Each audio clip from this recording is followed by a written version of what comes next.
महाराष्ट्र नवनिर्माण सेना, ठाकरे सेना, शरद पवारांची राष्ट्रवादी एकत्र लढणार आहे। मुंबई महापालिका निवडणुकीत तिन्ही पक्ष एकत्र लढतील।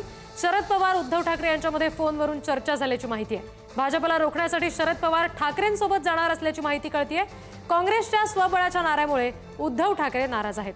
मुंबईत काँग्रेसने एकला चलो रेचा नारा दिला, त्यामुळे काँग्रेसला सोबत न घेताच पवार आणि ठाकरे इतर विरोधी पक्षाची मोट बांधतील अशी शक्यता आहे।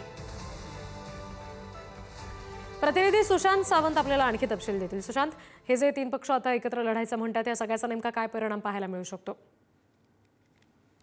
आपण जर बघितलं तर भाजप सध्या राज्यात सगळ्यात मोठा पक्ष आहे आणि मुंबई महानगरपालिका निवडणुकीसाठी भाजपनं कंबर भाजपचा हाच विजयाचा महामेरू रोखायचा असेल तर कुठेतरी ठाकरेंसोबत जायला हवं असं मत शरद पवारांचं आहे।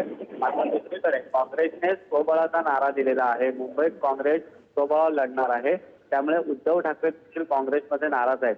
ते आपल्याला खासगी सूत्रांकडून माहिती मिळते, त्यानुसार उद्धव ठाकरे आणि शरद पवार यांच्यामध्ये चर्चा झालेली आहे फोनवर आणि या चर्चेदरम्यान एक असं चित्र निर्माण झालंय की मनसे, ठाकरे आणि शरद पवार यांचे राष्ट्रवादी हे मुंबईमध्ये एकत्र निवडणुका लढतील आणि जे भाजपच्या विरोधात आहेत त्या सगळ्यांची मोठ मांडण्याचा प्रयत्न जो आहे तो शरद पवार आणि उद्धव ठाकरे करतील। मात्र दुसरीकडे काँग्रेसच्या या भूमिकेमुळे महाविकास आघाडीत देखील खिंडी पडल्याचं पाहायला मिळत आहे। चेन्नी थला यांनी उद्धव ठाकरेंना सांगितलं होतं की युतीबाबत मी मुंबईत आल्यावर बोलेल, मात्र तरी देखील काँग्रेसच्या काही नेत्यांनी मुंबईत स्वबळावर आम्ही लढणार असं थेट सांगून टाकल्यामुळे उद्धव ठाकरे नाराज झाले आणि त्याचमुळे आता काँग्रेसला बाजूला सारून शरद पवार, उद्धव ठाकरे आणि राज ठाकरे हे एकत्र येण्याची चिन्हे आता दिसू लागलेली आहेत। जी, धन्यवाद सगळ्या तपशिलांसाठी सुशांत।